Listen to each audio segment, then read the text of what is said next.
Hello guys and girls, so welcome to this video. We're gonna look a bit at the front split, and this will be sort of an introduction for you if you are new to the front split.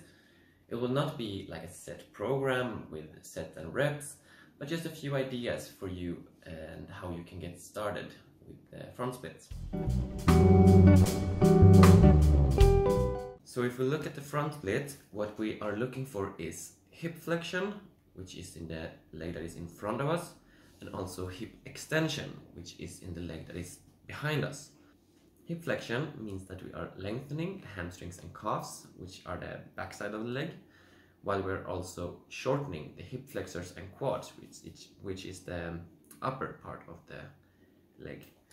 In the hip extension, we are on the other hand getting a lengthening of the hip flexors and quads, while we're also shortening the glutes. A good place to start, if you have never done any front split exercises or stretching before, could be the split squats. So what we're looking for here is that you want to go down and forward, really shoot that knee in front of your toes or as deep as you can. If you feel that's hard, you can use something to elevate the front foot. We're trying to get our chest up and we're trying to keep our back leg as straight as possible, which will give us a nice stretch of the hip flexors and quads of the back leg. So to do this, you really need to squeeze the glutes, and I would recommend you to start light and easy, maybe even without weight, and then build up over time. A staggered good morning is a loaded stretch for the hamstring and calf.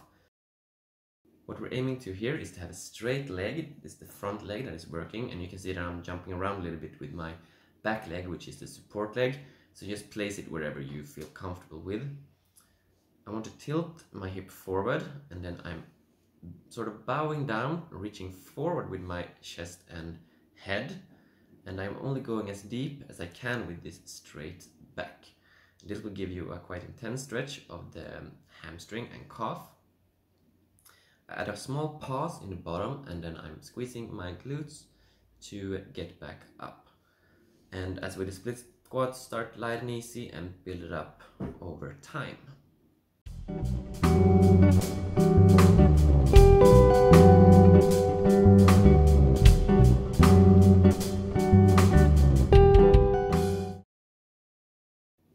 The wall quad is a stretch to target the hip flexors and quads. And this can be done in many different ways. Here I'm using a kettlebell overhead on the arm that is on the stretching side. I'm also squeezing the glute on the side that is stretching. So I'm going for a few reps here, and then I'm going to end this with a static hold for maybe like 10-15 seconds.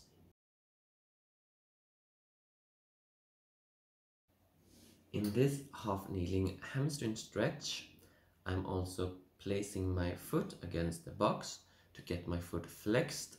It will also target more on the calf and not just the hamstring.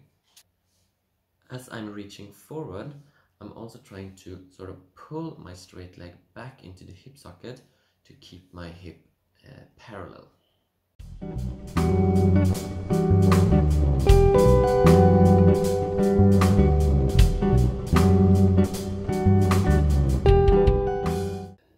These are examples of hip flexion and hip extension drill, which can be nice to add to get some strength in the end ranges. And just beware, they can cause a bit of cramping. In the hip flexion drill, the one to the left, I'm using my quad, my hip flexors, and also my lower abs to lift up my straight leg. In the hip extension drill, try to find your glute to lift the leg rather than arching and lift with your lower back.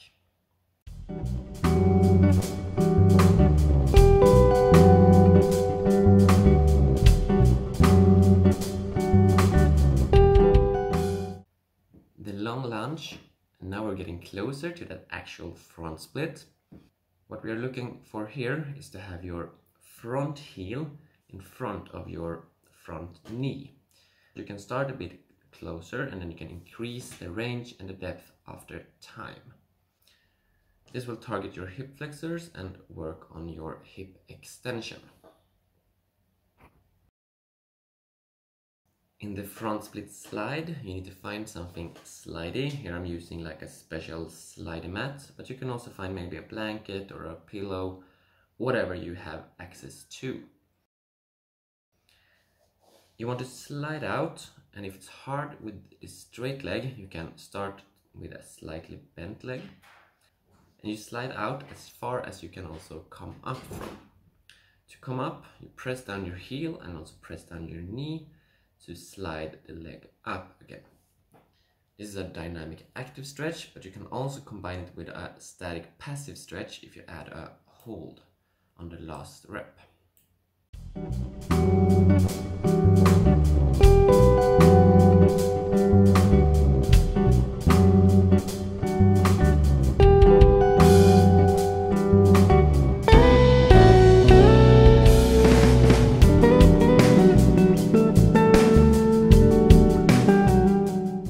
So I hope you got some valuable information out of this, and what is most important is that you give yourself time, because this is nothing that will happen overnight.